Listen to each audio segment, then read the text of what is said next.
지금 사실은 11장까지 했는데 오늘 17장까지 나가야 되는데 지금 1시간밖에 안 남았습니다.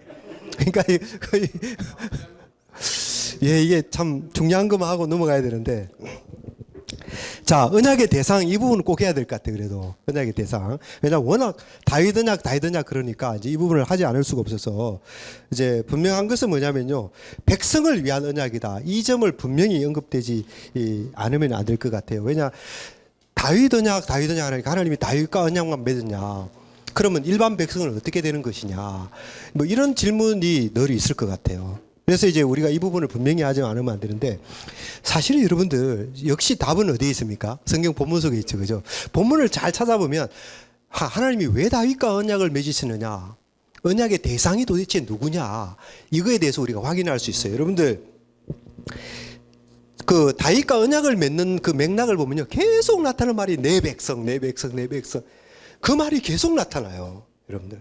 그러니까 7장 7절에도 보면 내 백성이 이스라엘, 8절에도 보면 내 백성이 이스라엘, 10절과 11절에도 내 백성이 이스라엘. 예.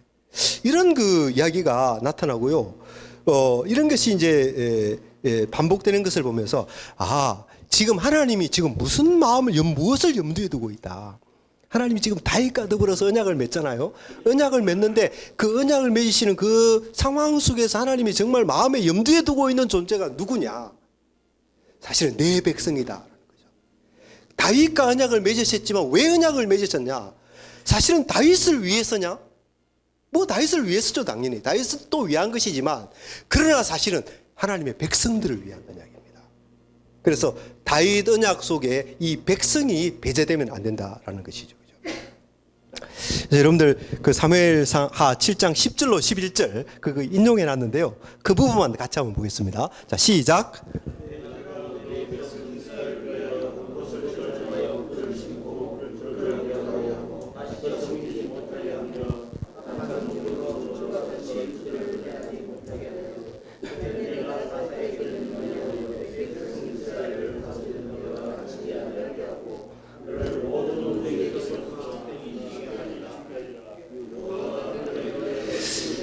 자, 여기 잘 보세요. 너무 흥미롭습니다. 여기 계속해서 내 백성 이게 쭉 나오다가 여러분들 변화가 나타나요. 여러분들 변화 한번 찾아보세요. 어떤 변화죠, 여러분들? 그렇죠. 이게 너무 독특하게, 너무 대조적이에요. 내 백성이 이스라엘을 다스리는 때와 같지 않고 내 백성을 모든 원수에서 벗어나, 이렇게 돼야 되잖아요. 그런데 너를 이렇게 나가요. 너를 위하여 집을 짓겠다, 이렇게. 여기 너는 누구죠? 다윗이죠. 그러니까 내 백성 이렇게 하다가 전환이 오는 것입니다. 너로 바뀌어요.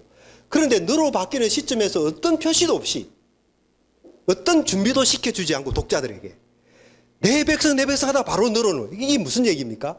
하나님께서는 다윗과 백성이 동일하다. 하나님의 관점에서는 다윗이 백성으로 보이고 백성이 다윗으로 보이는 거예요. 그러니까 내 백성 이야기하다 바로 너 이렇게 넘어가는 거예요. 이 화법에 주목해야 됩니다. 비평학자들은 이런 걸 가지고 트집을 잡습니다. 이게 이상하지 않냐? 짜집기 된 거 아니냐? 내 백성 했다고 왜 갑자기 너냐? 이건 다른 거다. 문서가 다른 거다. 뭐 이런 식으로 나가거든요. 얼마나 성경 저자의 의도를 오해하는 것인가? 하나님께서는 지금 다윗과 더불어 언약을 맺으시지만 그 언약에 맺으시는 가운데 하나님의 의중 속에 누가 있느냐? 하나님의 백성들이 있다라는 거죠. 하나님의 백성들을 염두에 두고 지금 다윗과 언약을 맺고, 지금 심지어 하나님께서는 다윗과 하나님의 백성을 동일시하고 있다. 왕과 백성이 하나이다. 그렇죠. 1대1의 언약인데 이제 그 언약이 뭘 위한 언약이냐? 네.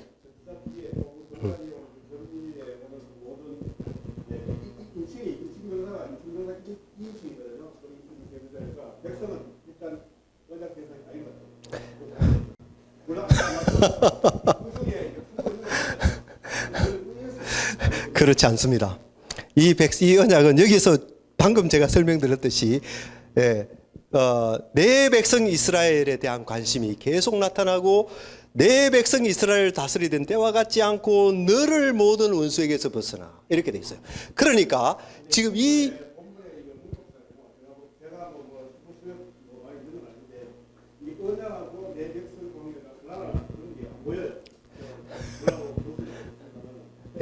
뭐 제가 그 부분은 어떻게 할 수가 없습니다. 예, 어떻게 할 수 없고 저는 그렇게 읽힙니다. 네, 네, 네, 네, 네. 이제 이사야서 42장이나 네, 네. 46장 이런 보면 너를 내 백성의 언약으로 삼고. 네. 그러니까 단수가 벌써 백성이라는 그 집합명사의 복수 집합명사의 단수가 되는 거예요. 예. 그 예수 그리스도가 바로 하나님 백성의 그렇죠. 하나님 백성의 대표가 또 예수 그리스도. 그리고 잠시만요. 문제가 없습니다. 네, 제가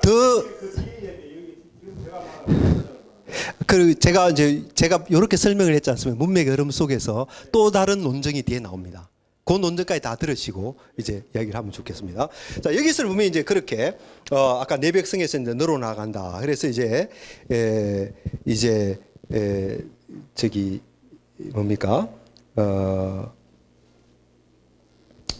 내 백성 이스라엘을 다스리던 때와 같지 아니하게 하고 너를 모든 원수에게서 벗어나 편히 쉬게 하리라. 이렇게 나아가는데요.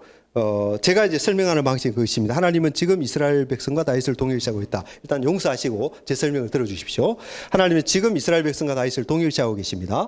하나님의 생각에는 다윗과 이스라엘이 하나이기 때문에 아까 이제 이 말씀을 기억하세요. 예수님이 이제 이렇게 바울이 이렇게 다메섹 성도들을 핍박하러 갈 때 네가 왜 나를 핍박하느냐.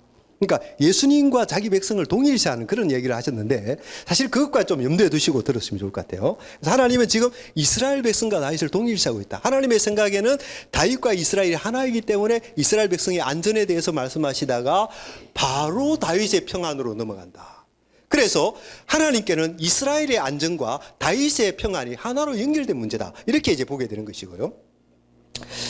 자, 그 다음에 그래서 이제 하나님이 다윗과 언약을 맺으신 것은 사실은 다윗 개인을 위한 것이 아니고 다윗이 왕으로 있는 그 백성을 위한 언약이다. 이렇게 보게 되는 것이고요. 그래서 일반 백성들도 역시 다윗에게 포함되어서 다윗 언약의 수혜자가 되는 것이다. 이것이 이제 사무엘하 7장이 가르치는 내용으로 보입니다. 자, 이것을 어떻게 뒷받침하느냐? 제가 더 다른 증거가 있다고 말씀드렸는데요. 자, 7장 14절에 보면 그는 내게 아버지가 되고 그는 내게 아들이 되리니 라는 이 언약 문구가 나옵니다. 이 언약의 규정에 따르면 다윗이 하나님의 아들이고 또 하나님이 다윗의 아버지다. 이런 얘기가 되는 것이죠.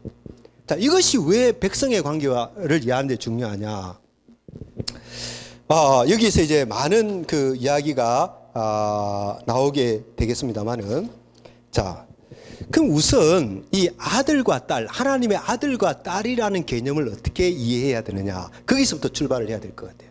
도대체 하나님의 아들과 딸이라는 게 뭐냐? 왕이 하나님의 아들과 딸이라고 했는데 그게 도대체 뭐냐? 여러분들 성경은 성경의 맥락 속에서 읽어야 되는 것이죠, 그죠? 역사서를 읽을 때도 모세 오경을 배경으로 읽어야 됩니다. 성경은 유기적 관계 속에 있기 때문에, 그죠?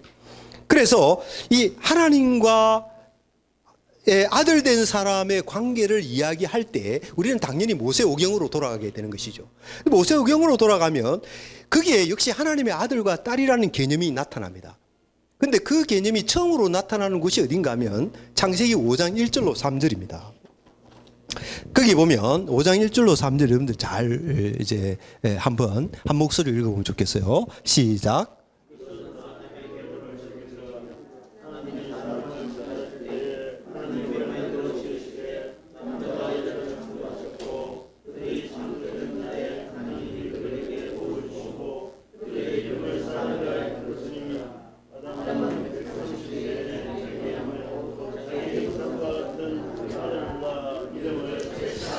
예, 감사합니다. 여기 보면 하나님의 모양대로 사람을 지었다. 이런데요, 재미있게도 3절에 가서 보면 아담이 자기 모양과 같은 아들을 낳았다. 이런 말이 나옵니다. 의도적인 표현이죠. 하나님이 자기 모양대로 사람을 지었다. 아담이 자기 모양대로 아들을 낳았다. 하나님의 창조 행위와 아담의 출산 행위 속에 유비 관계가 성립되는 것입니다. 하나님이 자기 모양대로 아담을 지었듯이 아담은 자기 모양대로 아들을 낳은 거예요. 자, 여기서 우리는 아버지와 아들의 관계가 뭔지를 알게 됩니다. 아버지와 아들의 관계는 뭐냐면 하나님의 형상, 그러니까 아버지는 아들에게 형상을 부여해 주는 존재고 아들은 아버지로부터 그 형상을 물려받는 존재입니다. 자, 그렇게 봤을 때 결국은 창세기의 문맥에서 보면 하나님의 형상대로 지음받은 존재들은 하나님의 아들이라고 할 수 있습니다. 왜냐? 하나님으로부터 하나님의 형상을 물려받은 존재니까. 셋이 아담으로부터 아담의 모양을 물려받았지 않습니까? 그래서 아담의 아들이 되듯이 아담이 하나님으로부터 하나님의 모양을 물려받았으니까 이 아담은 하나님의 아들이 된다라는 거죠. 그래서 성경적인 개념으로 들어갔을 때 아버지와 아들의 관계는 그렇게 이야기할 수 있다라는 것입니다. 자, 그렇다면 처음에 창조기사는 그걸 말하고 있는 거예요. 창조에 의해서 인간은 다 하나님의 소생이라.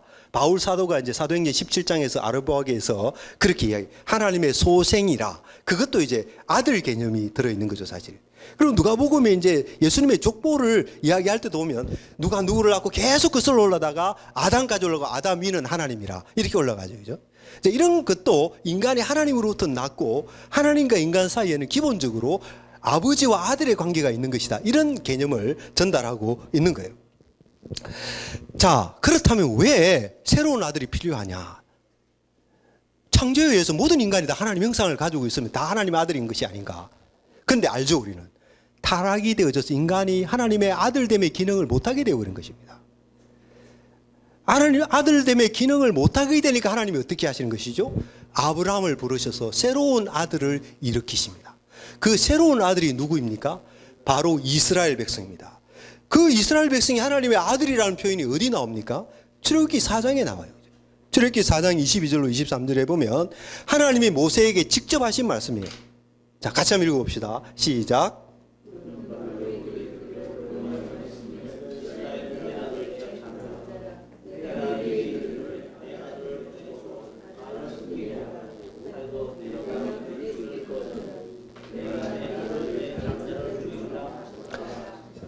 자, 여기 보면 하나님께서는 분명히 이스라엘 백성들을 가리켜서 내 아들이라 이렇게 말하고 있어요. 그죠? 자, 이 얘기는 뭐냐면 이 이스라엘 백성이 왜 생겨나게 됐습니까?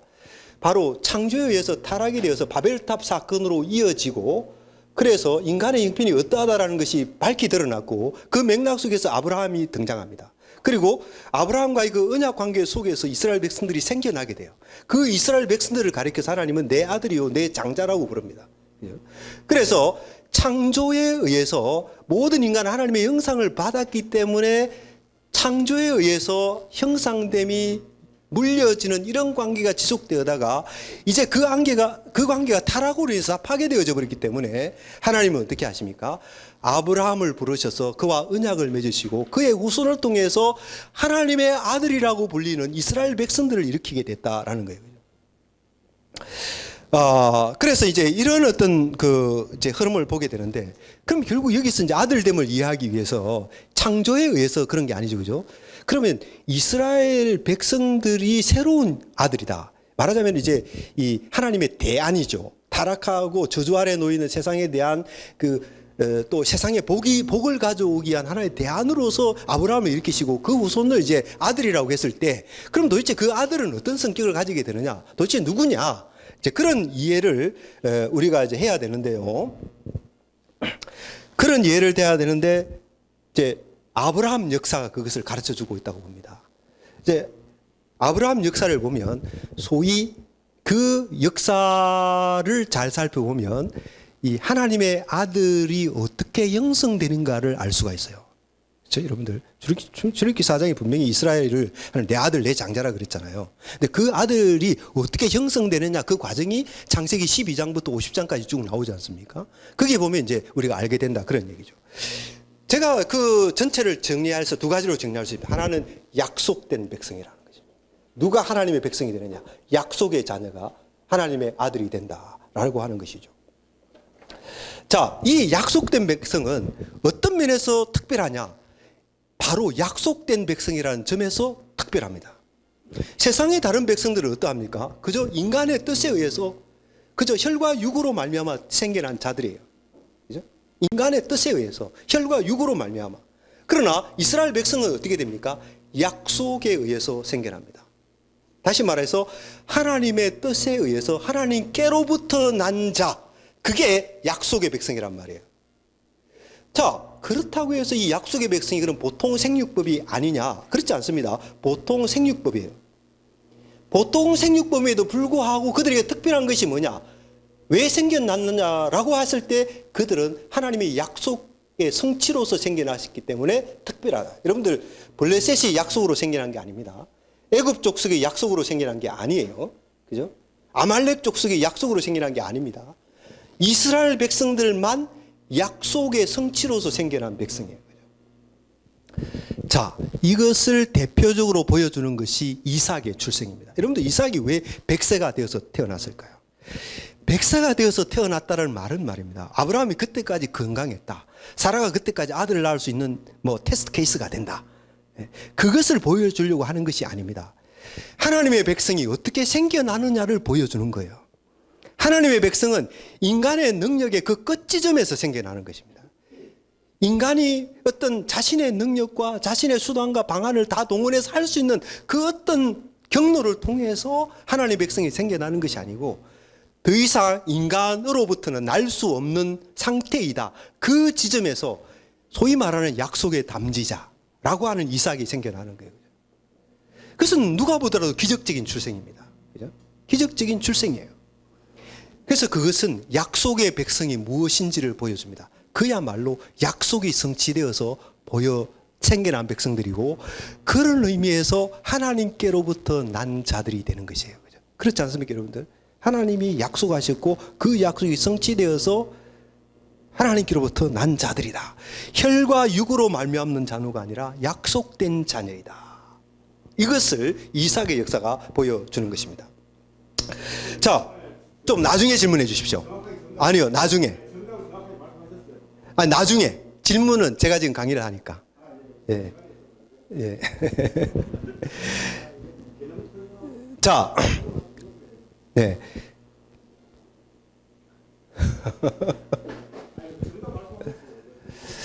예. 그 목사님께는 그럴지 모르지만 다른 분들이 안 그럴 수도 있어요. 그러니까 그냥 왜냐하면 제가 지금 강의를 하니까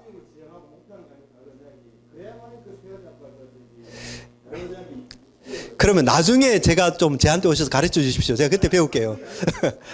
나중에 저한테 오시면 제가 잘 배우겠습니다. 예.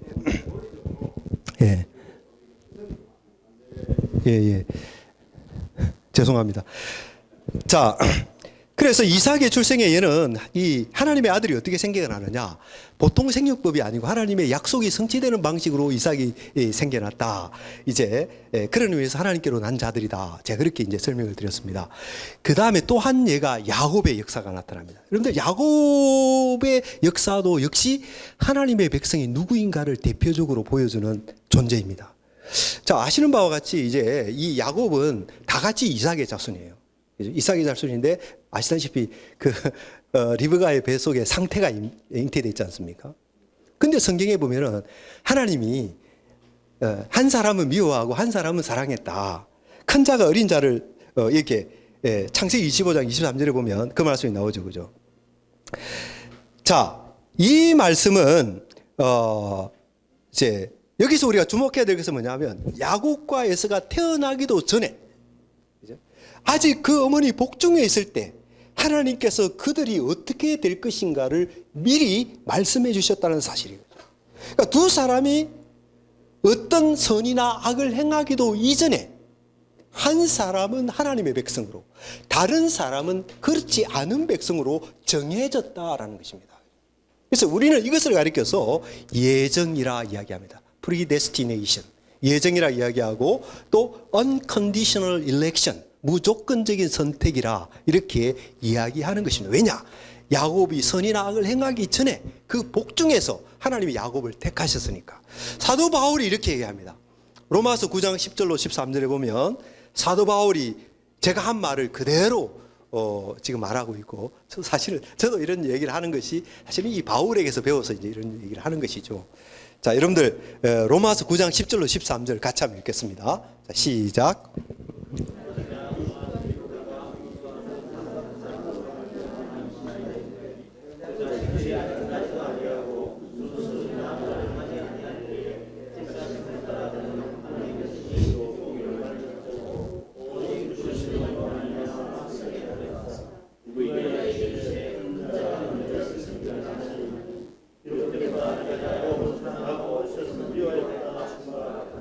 예, 이게 이제 바울 사도의 말입니다. 자, 여기에 분명히 바울 사도 이렇게 말합니다. 택하심을 따라 되는 하나님의 뜻이라고 말합니다. 그러니까 결국은 하나님의 백성이 누구냐? 하나님의 백성이 내 아들이라고 말할 수 있는 자들이 누구냐? 즉 하나님의 택하심으로 말미암아 생겨나는 백성이다. 그렇게 이야기하게 되는 것이죠. 다른 말로 이야기하면 이스라엘 백성이 하나님의 아들이라는 고귀한 지위를 얻게 되는 것이 왜 그렇게 됐냐? 야곱의 이야기에서 답을 넣는 거죠. 하나님의 주권적인 선택이다. 선택에 따라서 그렇게 되는 것이다. 세상적으로 이스라엘은 나을 게 하나도 없어요. 세상적으로 보면 숫자가 많은 것도 아니고 영토가 넓은 것도 아니고 뭐 우수한 문화를 가진 것도 아닙니다. 그렇지만 그 민족이 왜 대단한 민족이냐? 하나님의 선택하심을 입은 백성이기 때문에. 그 선택을 어디서 할 수 있느냐? 야곱이 어떻게 하나님의 사랑을 잊게 됐느냐를 보면 그것이 대표적인 사례로 우리에게 보여주게 된다는 거죠. 그래서 이삭과 야곱의 이야기는 하나님의 백성이 어떻게 형성되는가를 보여주는 대표적인 사건. 하나는 약속의 성취로서 되어진다. 그 메시지를 분명히 전하고 있고, 또 다른 하나는 뭡니까? 선택의 원리에 따라서 약속의 백성이 되는 것이다. 여러분들, 이 하나님의 백성과 하나님과의 관계의 원리는요, 옛 언약이나 지금이나 기본적으로 동일합니다. 오늘날 우리가 하나님의 백성이 어떻게 되느냐? 약속의 성취로 되어지는 것이고, 약속의 성취죠. 신약의 모든 내용이 약속의 성취를 이야기하고 있지 않습니까? 그 다음에 선택에 의해서 되어지는 것입니다. 그래서 우리는 그런 우리들을 가리켜서 뭐합니까? 하나님께로서 난 자들이 되는 거예요. 하나님께로서 난 자들. 그래서 이 약속과 선택의 원리로 이스라엘 백성들을 이렇게 썼다. 이렇게 이제 되고요. 그렇게 해서 하나님의, 그러면 이제 이게 왕과 무슨 관계에 있느냐? 이제 이 문제로 넘어가게 됩니다. 근데 이제 이렇게 생겨난 백성들을 가리켜서 하나님은 내 아들이라, 내 장자라 그랬거든요. 그런데 사무엘하에 오면 다윗 왕가의 왕을 가리켜서 하나님의 아들이라 이렇게 이야기한다는 거죠. 더군다나 시편 89편 27절에 가서 보면 다윗 왕가의 왕을 가리켜서 장자라고 이야기하는 거예요. 그죠? 그러면 이제 여기서 우리가 혼돈을 겪게 됩니다. 이 하나님의 아들이 두 종류가 있냐? 하나는 백성이라는 아들과 장자가 있고, 하나는 왕이라는 아들과 장자가 있느냐? 그런 질문 앞에 서게 되는 거죠. 그럼 하나님께는 왕은 따로이고 백성은 따로인가? 왕장자는 그렇게 다루고 또 백성장자는 이렇게 따로 다루는가? 근데 아까 이제 우리가 사무엘하 7장을 봤다시피 거기서 다윗과 언약을 맺는 맥락 속에서 계속 내 백성. 그 내 백성이 누구냐?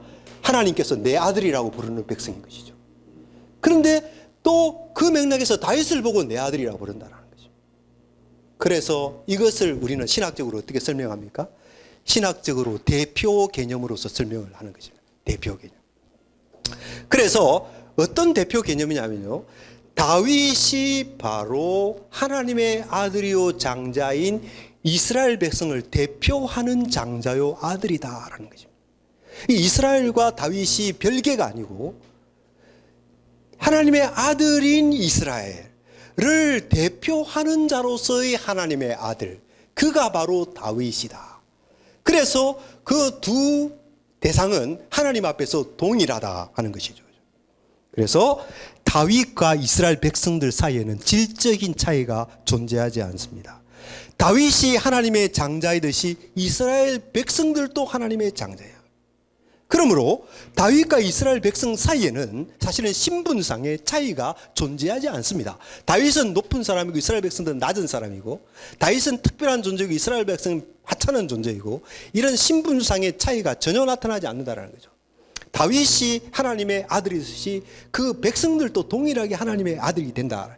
자, 이것은 말이죠, 신명기에 나타나는 왕의 율법이 가르치는 바이기도 합니다. 여러분들 신명기 17장 18절로 20절 그 본문을 같이 한번 읽도록 하겠습니다. 신명기 17장 18절로 20절 다 같이 시작.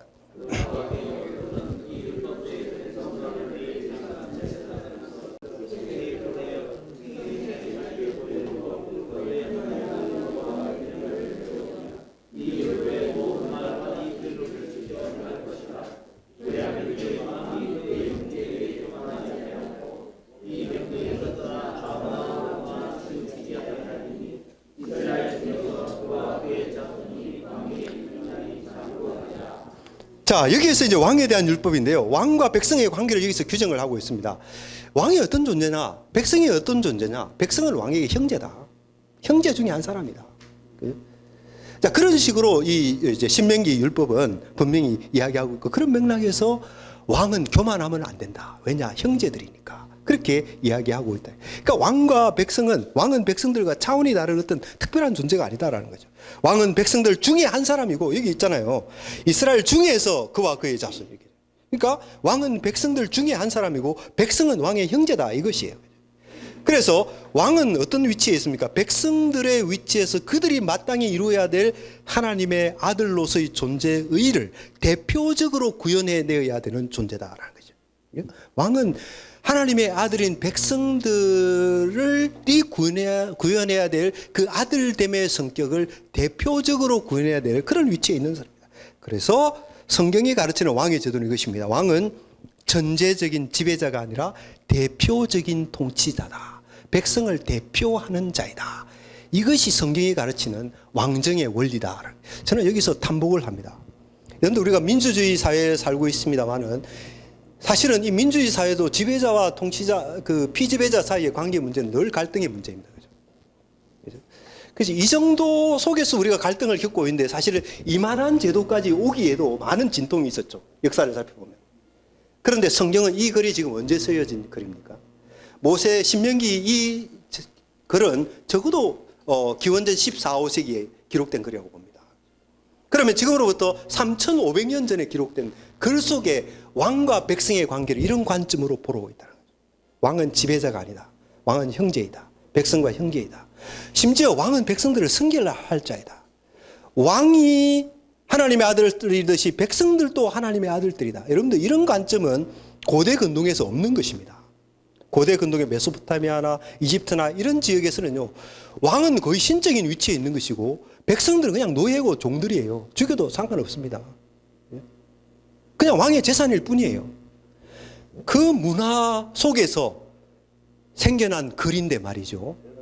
그 문화 속에서 생겨난 글인데, 왕과 백성의 관계를 이렇게 보고 있다는 거죠. 왕과 백성은 본질적으로 차이가 없다는 것입니다. 백성은 왕의 형제다. 왕도 백성의 형제다. 누가 똑같이 하나님의 아들이고 하나님의 장자다. 이런 관점을 가지고 있다는 것입니다. 저는 이런 어떤 설명을 하나님의 계시로밖에 이해할 수가 없습니다.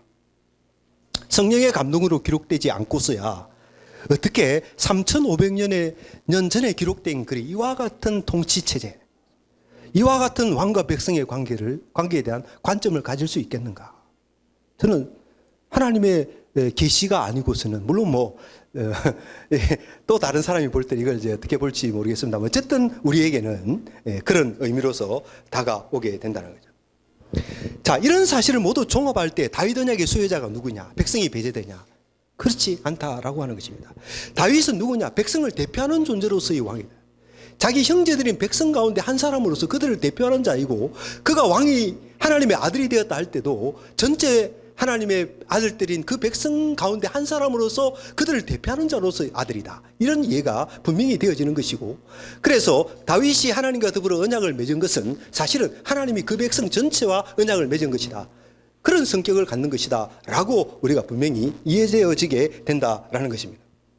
그래서 사무엘하 7장에 거듭 등장하는 내 백성, 내 백성, 내 백성, 내가 그들을 편히 쉬게 하리라, 내가 그들을 위해서 한 장소를 만들리라. 왜 언약을 맺느냐? 이 일을 위해서 하는 것이 아니냐? 결국 다윗 언약의 내용은 백성들을 품고 있는 것이다. 이렇게 얘기가 되는 것이죠. 그래서 제가 지금까지 언약에 대해서 많은 설명을 했습니다. 그 많은 설명은 다윗 시대에 살았던 수많은 이름 없는 하나님의 백성들에게 다 해당되는 것입니다. 그게 놀라운 것이에요. 성경에 기록되지 않았지만 그 무수한 하나님의 백성들이 이 동일한 영광에 참여하게 된다는 것이죠. 이 동일한 하나님의 은혜를 경험하게 된다는 것이죠. 다윗은 뭡니까? 그것을 대표적으로 보여주는 것이 따름인 것입니다. 그래서 다윗이 하나님께로부터 받는 이 축복 속에 하나님의 백성들이 어떤 축복을 받게 되는가를 우리가 알게 되는 것이다 라는 것이죠. 자, 근데 여기서 그러면 이제 이스라엘 백성이라는 말을 했지 않습니까? 여기서 이 말씀을 덧붙이지 않을 수가 없습니다. 그러면 다윗 통치받던 이스라엘 민족이 다 그런 사람이냐? 다 그런 사람이야. 조심스럽습니다. 왜 그렇습니까? 아브라함의 자손이라고 해서 다 아브라함의 자손이 아닙니다. 내적인 아브라함의 자손이 있고 외적인 아브라함의 자손이 있습니다. 그것이 바로 야곱과 이스락이 보여줍니다. 이삭에게는 에서라고 하는 형이 있었지만 에서는 언약에서 배제된 자입니다. 그죠? 또 이삭에게는 에서라는 자녀가 있었지만 그 에서는 언약에서 배제됩니다. 하나님의 같은 혈통을 물려받고 타고났지만 그러나 선택의 영역으로 들어가면 또 다른 문제가 개입된다라는 것입니다. 또 다른 원리가 작동한다는 거죠. 누가 약속의 자느냐? 누가 선택의 자느냐? 선택된 자느냐? 이스라엘 공동체 속에 속해 있는 사람이겠죠. 그러나 그 공동체 속에 있다고 해서 다 그러냐? 그렇지 않습니다.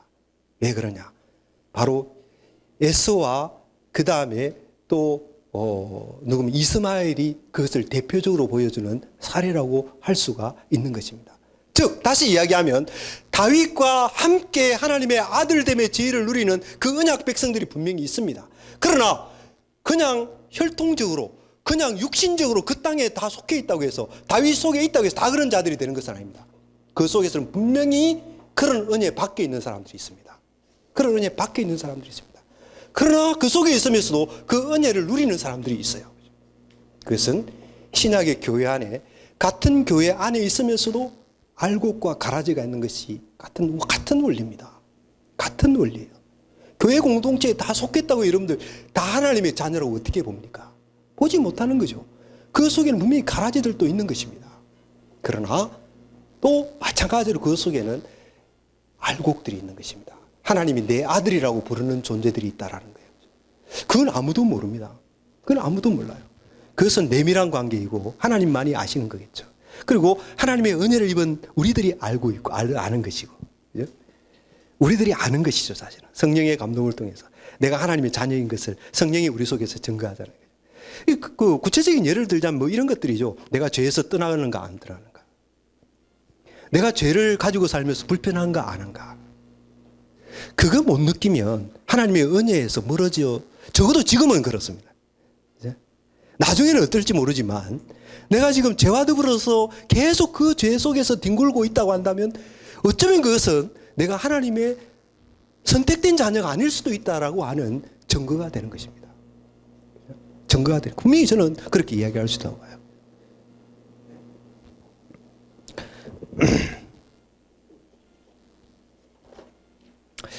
예. 그래서 하나님의 언약의 수혜자가 누구이냐. 이제 그 부분을 그렇게 넘어가도록 하고요.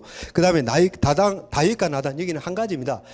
사실은 저는 궁금했던 것이 다윗과 하나님이 언약을 맺잖아요. 그러면 누구보다 하나님이 다윗에게 직접 말씀할 수 있잖아요. 다윗아, 이러하다. 이렇게. 근데 하나님 그렇게 하지 않고 나단을 통해서 왜 이렇게 나단이라는 중개자를 세우느냐. 저는 여러분들 언약 관계가 작동하고 이 언약 관계를 통해서 세워지는 나라가 하나님의 나라가 아닙니까? 이 하나님 나라가 어떻게 운영되는가 그 기본적인 원리가 거기에 들어있는 거예요.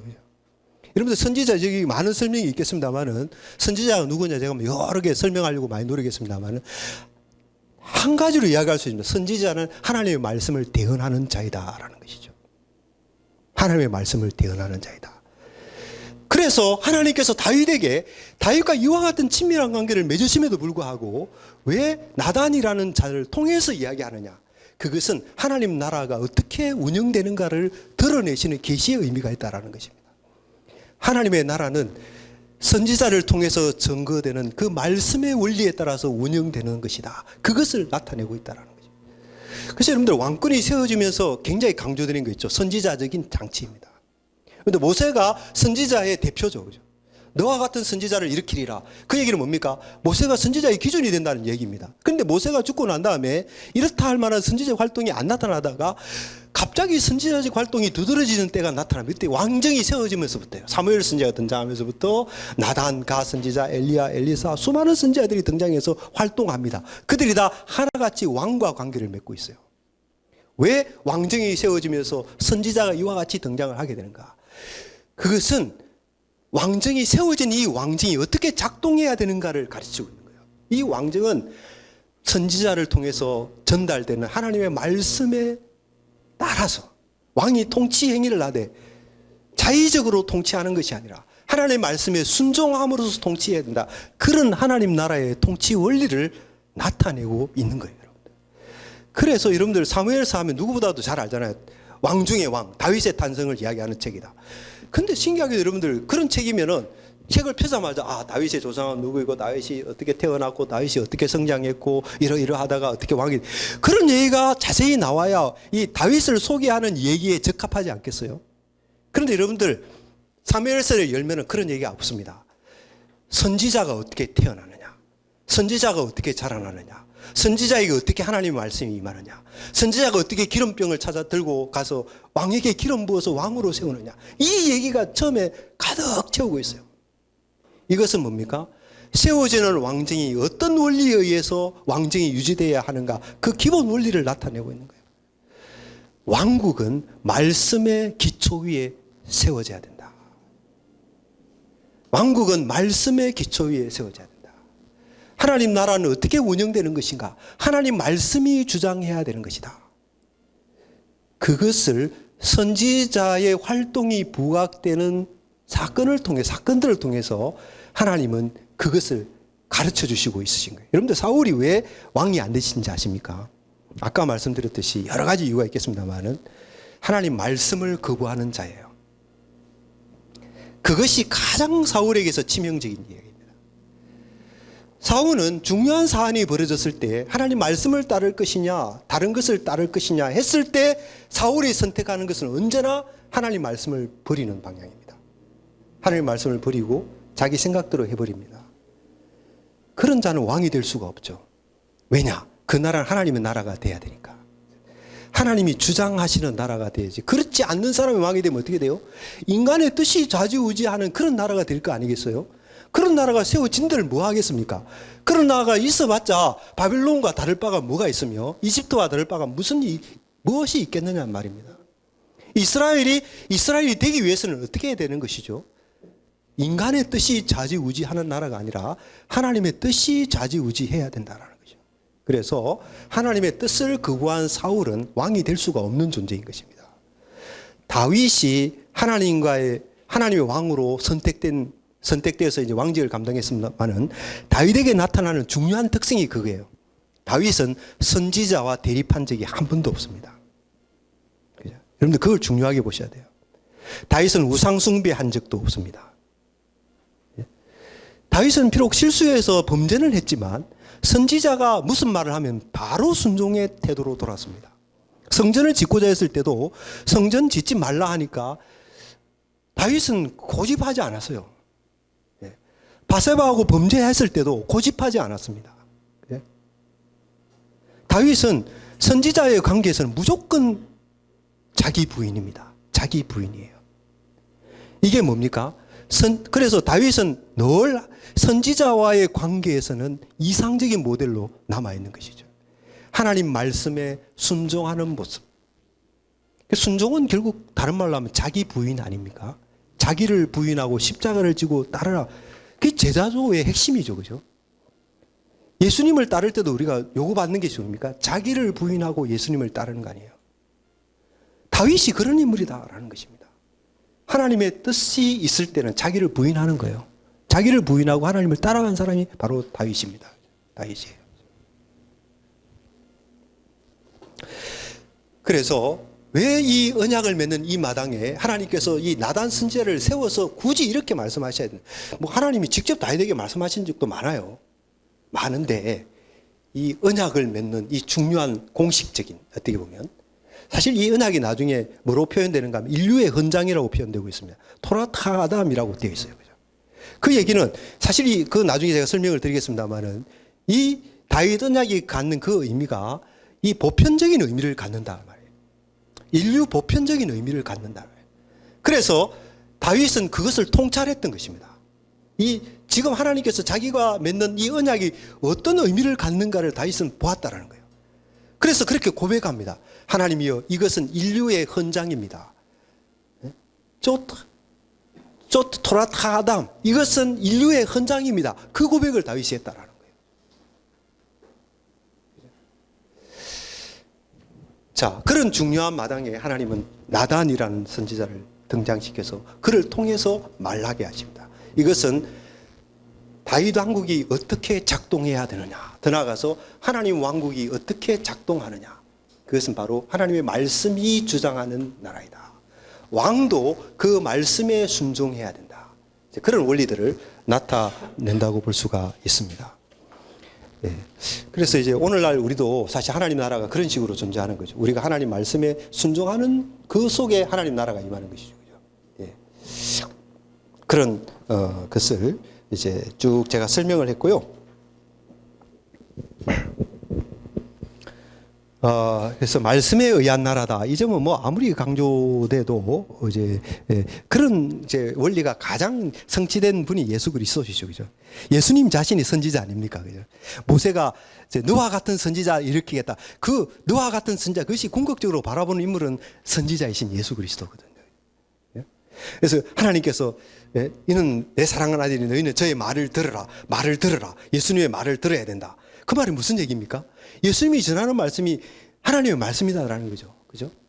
그래서 그것도 역시 예수님의 어떤 선지자 중에 선지자이신 예수님의 성격을 잘 드러내는 그런 말씀이라고 할 수 있죠.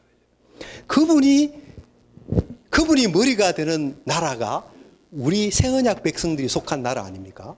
그런 나라이므로 그 나라에서도 기본 논리가 뭡니까? 하나님 말씀이 주장하는 나라가 된다라는 거죠. 하나님 말씀이 주장하는 나라.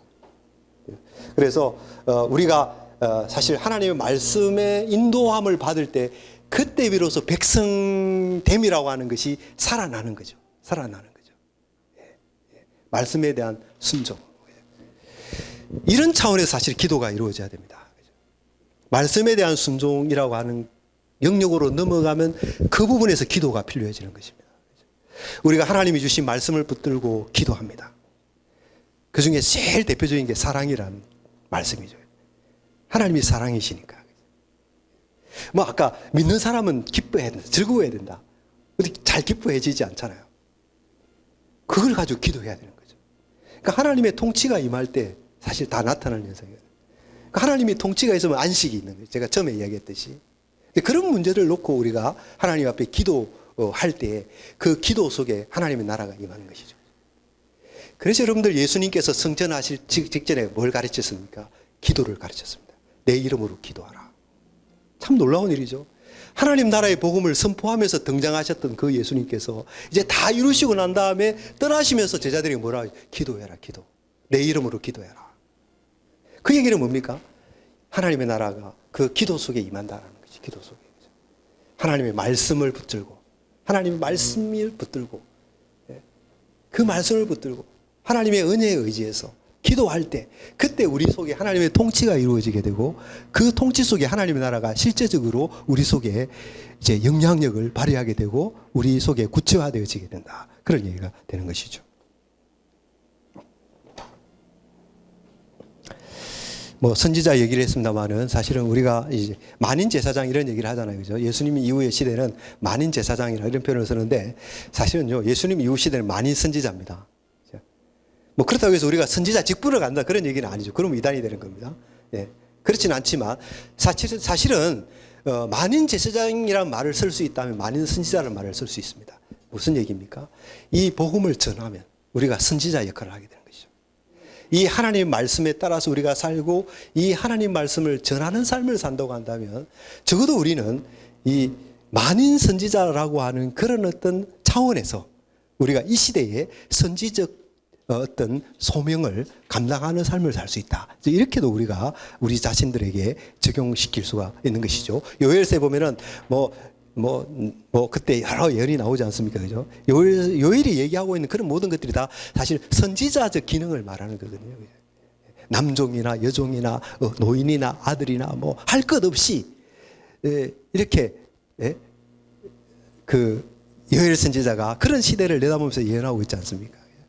이 선지자적 그 어떤 성격이 보편화되어진다라는 것이죠. 보편화된 남종이나 여종이나 노인이나 젊은이나 할 것 없이 꿈을 꾸고 이상을 보고 그거 다 구약 선지자들이 했던 이야기거든요. 그러니까 다 오늘날 뭐 이렇게 문자적으로 말이죠. 이상을 본다, 예언을 한다 그런 의미로 오해하면 안 됩니다. 그건 선지자적 기능의 성격을 염두에 두고 하는 말인 거예요. 그래서 하나님의 말씀을 대언하는 자로서의 그런 역할이 이제는 오순절 성령이 임하고 난 이후부터는 그것이 모든 사람들에게 보편화되어진다. 그런 것을 이야기하고 있는 것이죠. 예, 힘들게 달려왔는데요. 6시 33분입니다. 33분인데 제가 이제 여기 약속과 성취 이것도 사실 설명하면 너무나도 좋겠습니다만은 지금 도무지 이 부분은 다루지 못할 것 같고요. 여러분들 215페이지 그 인류의 헌장 부분.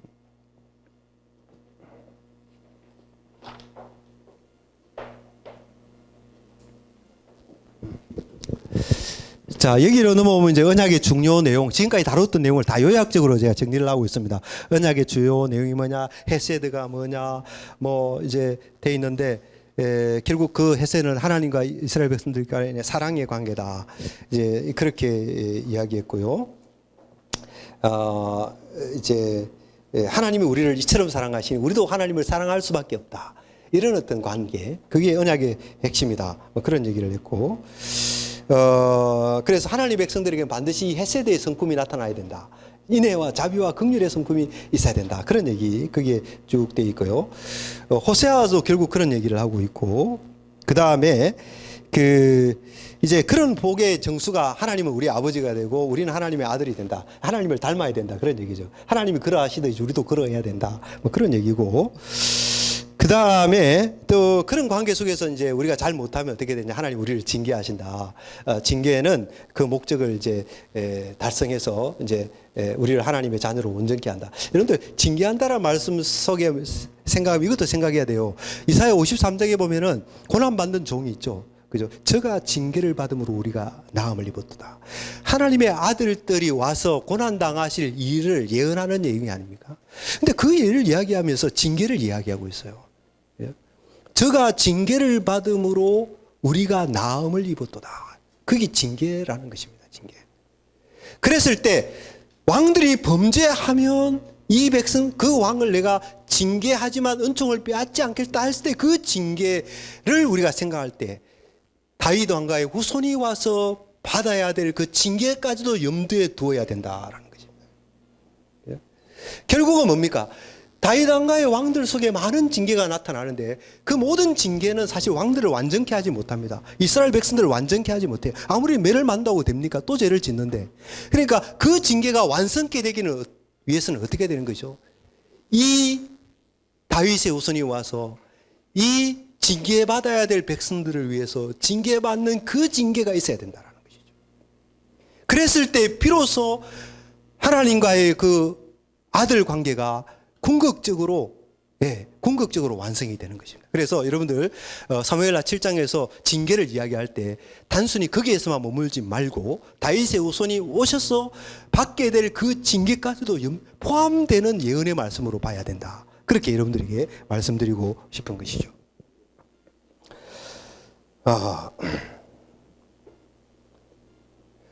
자, 그리고 이제 이 다윗과 하나님 사이의 친밀한 관계, 아버지와 아들 관계, 그것은 영원히 지속되도록 보장되어 있다. 그럼 우리가 아까 말씀드리고 것이고, 그것을 통해서 안전한 곳에서 편안히 살게 안식의 개념이 있었지 않습니까? 결국 에덴 동산이 회복된다. 그 관계 속에서 이 안식이 회복된다. 에덴 동산의 축복이 회복된다. 뭐 그런 얘기죠, 그죠? 예, 그리고 그곳에서 이제 다윗은 영원히 하나님만을 섬기고 하나님만이 이제 하나님은 그 백성들을 사랑하고 그런 어떤 요한계시록에 잘 묘사되어 있지 않습니까? 하나님이 그들의 눈물을 다 씻겨주시고 그들은 영원토록 거기에서 하나님을 섬기고 그들은 또 예수님과 더불어서 왕 노릇하고 뭐 그런 얘기가 요한계시록에 다 이제 나타나고 있죠. 네, 252페이지.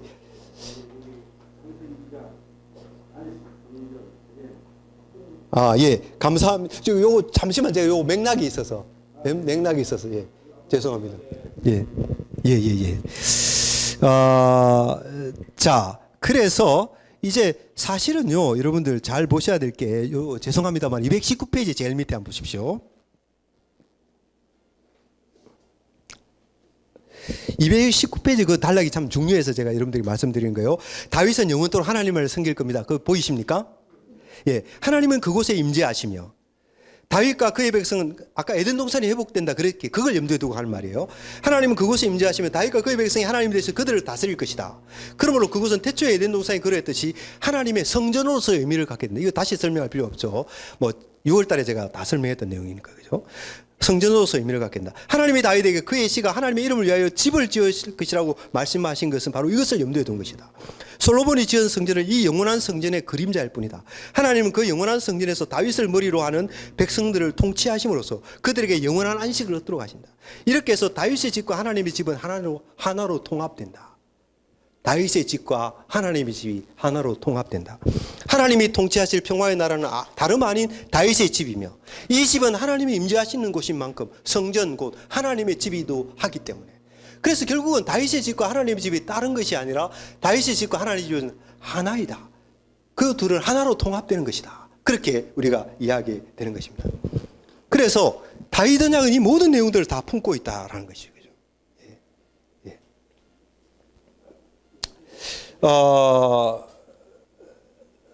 사실은 이 하나님과의 친밀한 관계를 우리가 신학적인 영어로 보면 영생입니다. 영생, 그죠? 영생.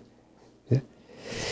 하나님과 친밀한 관계, 아버지와 아들을 아는 것이 영생이니다. 예수님의 대제사장기도 요한복음 17장에 예수님이 하셨지 않습니까? 예, 영생은 무엇입니까? 영생은 아버지와 아들을 아는 것이니다. 다윗은 이 하나님을 아는 암송으로 초대받은 거죠. 무엇을 통해서요? 언약을 맺음으로써. 그래서 한마디로 정리하면 다윗이 하나님과 언약을 맺음으로써 얻게 된 축복은 뭡니까? 영생의 축복이다. 영생의 축복이다. 그런 말로도 우리가 이제 설명을 할 수가 있을 것입니다. 예, 그래서 여기 이제 다윗이 그것을 깨닫고 너무너무 감사해서 기도하는 내용이 쭉 나타나고요. 그것을 다윗이 인류의 헌장이라고 보였는데 이것이 바로 창조 언약을 물려받고 아브라함 언약을 물려받는 다윗 언약인 것을 알 수가 있습니다. 인류의 헌장은 뭡니까? 보편적인 관심이죠. 그죠? 모든 인류가 주목해야 된다. 모든 인간이 살고 죽는 것이 여기에 달려 있다. 모든 인류가 이것에 주목하지 않으면 안 된다. 인류의 미래와 운명이 하나님께서 다윗과 더불어 맺은 이 언약에 달려 있는 것이다. 이것을 다윗이 통찰하였기 때문에 하나님이 자신과 맺은 그 언약을 가리켜서 인류의 헌장이다. 다윗이 그렇게 말을 할 수가 있었다라는 것입니다. 말을 할 수가 있었다. 왜 그것이 아브라함 언약을 물려받냐? 땅의 모든 족속이 너로 말미암아 복을 받으리라. 아브라함 언약도 사실은 보편적인 관심을 가지고 들어옵니다. 하나님이 아담과 언약을 맺을 때도 온 세상을 염두에 둔 언약이었어요. 그죠? 예? 그래서 다윗이 자신과 맺은 이 언약을 자신의 가족의 범위를 넓혀서 이스라엘이라고 하는 그 테두리를 넘어서서 온 인류를 바라봤다고 하는 것은 다윗이 이 언약의 의미가 갖는 그 의미를 통찰하고 그것은 하나님이 온 세상을 어떤 하나님의 나라로 이렇게 세워가시는 그런 일과 관련된 것이다 라는 것을 알았다라는 것이죠. 그래서 아브라함 언약을 계승하는 언약이다. 또 모세 언약도 계승해요. 모세 언약도 내가 너로 하여금 제사장 민족을 만들겠다. 이 제사장 민족도 사실은 이방 민족들을 염두에 둔 표현들이거든요. 그래서 사실은 이 모든 언약의 통일성이 그렇게 쭉 흘러오는 것을 볼 수가 있습니다. 조금 이렇게 찬찬하게 이렇게 서둘지 않고 설명을 드려야 되는데, 아까 저기 말씀하신 본문이 페이지가 몇 페이지였죠? 52페이지요.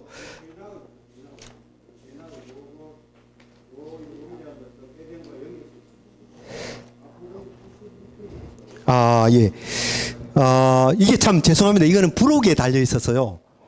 부록에 달려 있어서, 요 부분은 제가 여기 많은 분들에게는 반복이 되는 것 같아요. 왜냐하면 그 6월 달에 그 해니아를 제가 엄청 설명을 많이 했거든요. 그래서 지금 이제 반복이 될 것 같아서 죄송스럽습니다만은. 예. 죄송스럽습니다만은. 예.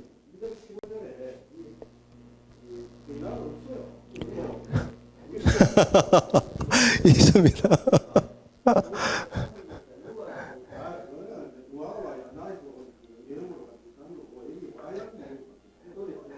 잘 읽어보십시오. 거기 샤마르라는 동사도 나오고 아바드라는 동사도 나오고 다 나옵니다.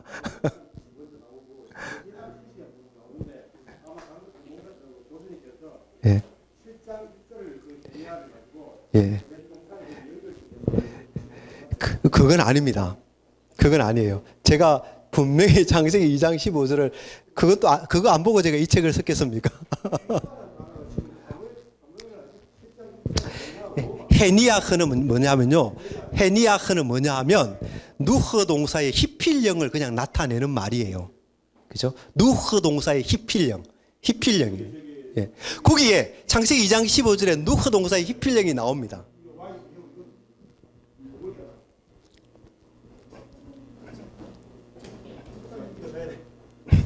여기 와인 우리 안 보여. 왜 여기 와인이에요? 에트 하하다 와인이에요. 와얀니헤후. 이게 와얀니에요. 와얀니헤후. 예, 이게 누아크 동사 히필령입니다. 네. 누아크 동사의 히필령이 헤니아크라니까요.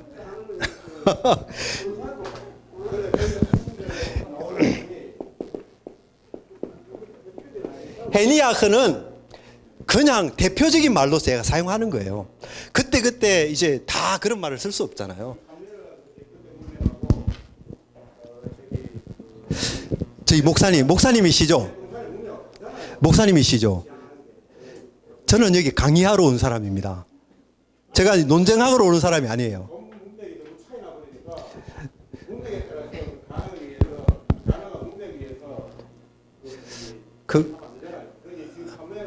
아니요, 그 목사님께서 따로 하시고. 네, 따로 하시는 게 좋겠습니다. 예. 네. 그 다른 전체적인 우리 참석자들한테 도움이 되는 그런 내용에 공통에 좀 질문하시고 조금 그간 거는 좀 따로 식사하실 때 좀 말씀하시도록 그렇게 해주십시오. 혹시 도움이 될까 하는데 이 말씀만 제가 드리겠습니다.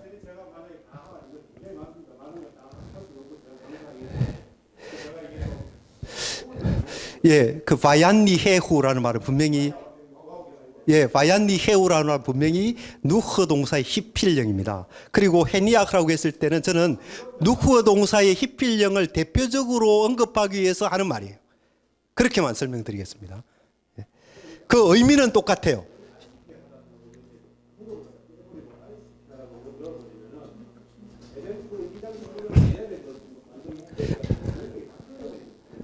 자, 이제 넘어가겠습니다.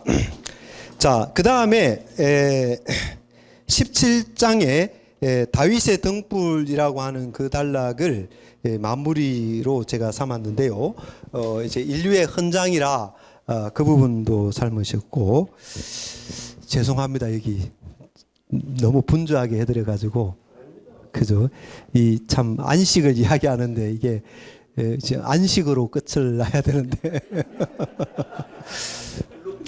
근데 사실 안식은 예수님 안에 있습니다. 그렇죠, 여러분들? 그죠? 예수님 안에 있습니다. 예수님 안에 있습니다.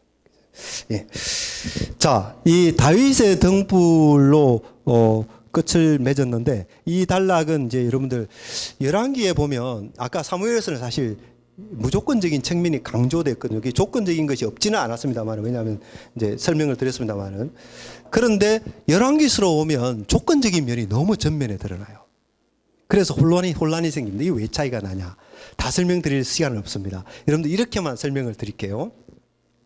여러분들 로마서와 야고보서의 차이가 있죠. 로마서는 분명히 믿음으로 구원을 얻는다 했는데 야고보서는 뭡니까? 행함으로, 믿음으로만 아니라 행함으로 구원을 얻는다. 행함이 없으면 구원 못 받는다. 그렇게 야고보 선생께서 이야기하지 않습니까? 근데 여러분들은 다 아시죠? 그 말의 의미가 무엇인지. 로마서와 야고보가 다른 것을 가리키는 거 아니잖아요. 그죠? 그렇게 읽으면 성경을 잘못 읽는 거죠. 그죠? 야고보가 그 얘기를 했을 때는 뭡니까? 로마서를 전제하고 있는 것입니다. 그죠? 그리고 바울이 그 얘기했을 때는 야고보에서 나타날 그 얘기를 또 전제를 하고 있는 거예요. 서로 같이 봐야 되는 것입니다.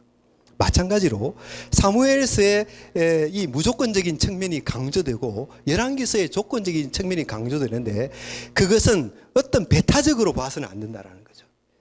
열왕기서에서 그것을 강조하면서도 뭡니까? 사무엘서의 그 무조건적인 측면을 전제로 하고 이야기하는 거예요.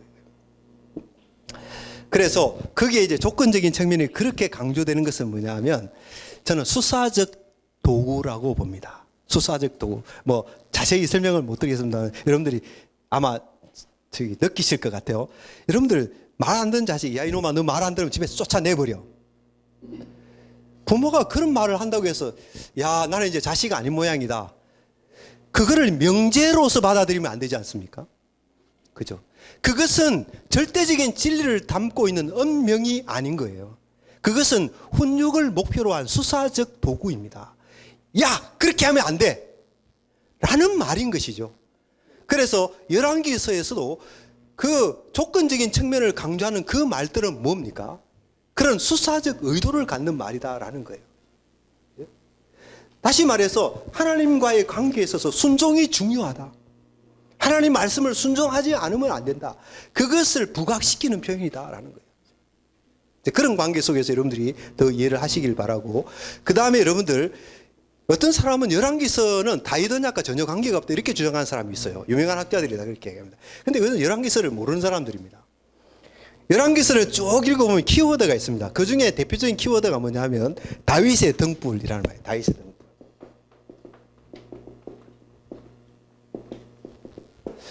이 다윗의 등불이라는 말이 언제 등장하는지 아십니까?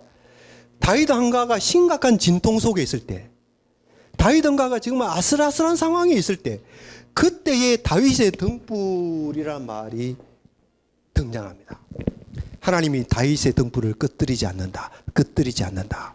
그런 말이 계속해서 이어져 나갑니다. 여러분들, 이것은 열왕기 기자가 글을 쓸 때에 그 마음에 무엇을 그 마음의 중심에 품고 있는가를 보여주는 것입니다. 열왕기 기자는 이 다윗의 등불이 꺼질 것이냐 안 꺼질 것이냐 그것을 지금 염두에 두고 있다는 거예요. 다윗의 등불이 꺼져버린다는 얘기는 언약이 취소된다는 이야기입니다. 하나님이 과거에 다윗과 언약을 맺으면 다 쓸데없는 소리야. 시간이 지나보니까 다 헛소리구나. 그럴 수도 있잖아요. 그럴 수도 있는데 열왕기 기자는 뭡니까? 중요한 지점에 다윗의 등불, 다윗의 등불. 등불을 이렇게 설명합니다. 하나님의 은혜로 점화된 하나님의 통치, 이렇게 설명해요. 하나님의 통치. 그 하나님의 통치가 다윗을 통해서 나타나기 때문에, 그래서 그것을 가리키는 은유적인 표현이 다윗의 등불이라는 말이에요. 근데 불안불안하잖아요. 이 불이 꺼질 거냐 안 꺼질 거냐. 나라가 분열될 때도 꼭 불이 꺼질 것 같거든요. 이 바람이 막 불어오니까 불이 꺼질 것 같아요. 그렇게 아슬아슬하게 가는데 나중에 가보니까 열왕기하 17장에 가니까 이스라엘이 망해버렸어요. 그 다음에 열왕기하 25장에 가보니까 유다도 망해버렸어요. 이 다윗의 등불이 어떻게 된 거냐? 다윗의 등불이 꺼져버렸냐? 이런 심각한 질문 앞에 서게 되는 거죠. 그 다윗의 등불이 꺼져버리면 언약이고 뭐고 다 쓸데없는 얘기가 되는 거예요. 다 쓸데없는 얘기가 되는 거예요. 그렇게 되면 여러분들 여기 앉아있을 이유가 없어요. 그렇지 않습니까? 하나님의 신실함이 도전받는, 아까 언약이 뭡니까? 하나님의 하나님 되심으로 담보한 언약이다. 그 언약을 통해서 하나님을 선물로 받는 것이다. 그런 거 아니에요. 하나님이 공수표를 남발하는 분이다. 상황이 되니까 이때는 이랬고 저때는 저랬다. 뭐 이런 하나님을 우리가 어떻게 믿습니까? 근데 그런 관점에서 보면 이 역사의 흐름 속이 정말 살얼음 같은 거죠. 이 등불이 지금 꺼지나 안 꺼지나, 꺼지나 안 꺼지나. 열왕기 기자는 그 마음을 염두에 두고 한 글자 한 글자.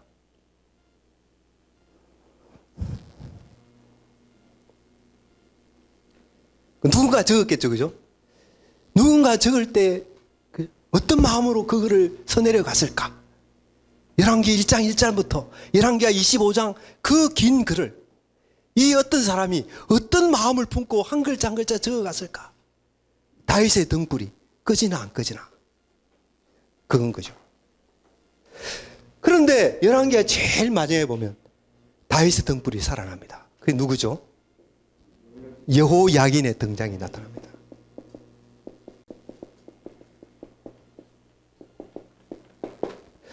여호야긴을 소개하는 방식이 매우 흥미롭습니다.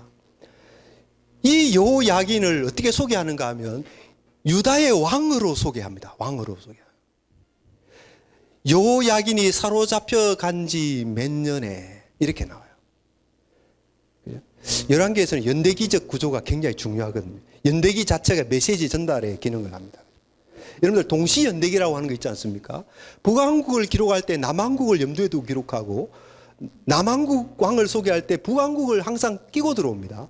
그런 기록 방식을 동시연대기죠. 그게 하나의 메시지가 됩니다. 무슨 메시지입니까? 남왕국과 북왕국이 같은 하나님의 백성이다. 열왕기 기자는 그걸 말하고 싶은 거예요. 그걸 말하고 싶은데 어떤 방식으로 이야기하느냐. 그런 동시연대기라는 기법을 통해서 그 백성이 나누어져 있지만 한 백성이다라는 걸 그렇게 말하고 있습니다. 그런데 열왕기 끝에 가보면 그런 연대기가 다 없어져 버리고 바벨론 왕의 연대기가 등장합니다. 바벨론 왕 몇 년에, 바벨론 왕 몇 년 이렇게 나와요. 그건 뭡니까? 왕국이 망해버렸다 그 얘기예요. 그죠? 끝나버렸다라는 거죠. 그렇게 책을 덮어야 되는가? 책을 덮을 시점에 열왕기 기자는 뭐라고 이야기합니까? 여호야긴이 사로잡혀 간 지 몇 년에 이 표현이 나타나는 거죠. 여호야긴이 사로잡혀 간 지 몇 년에 37년에 그렇게 돼 있죠.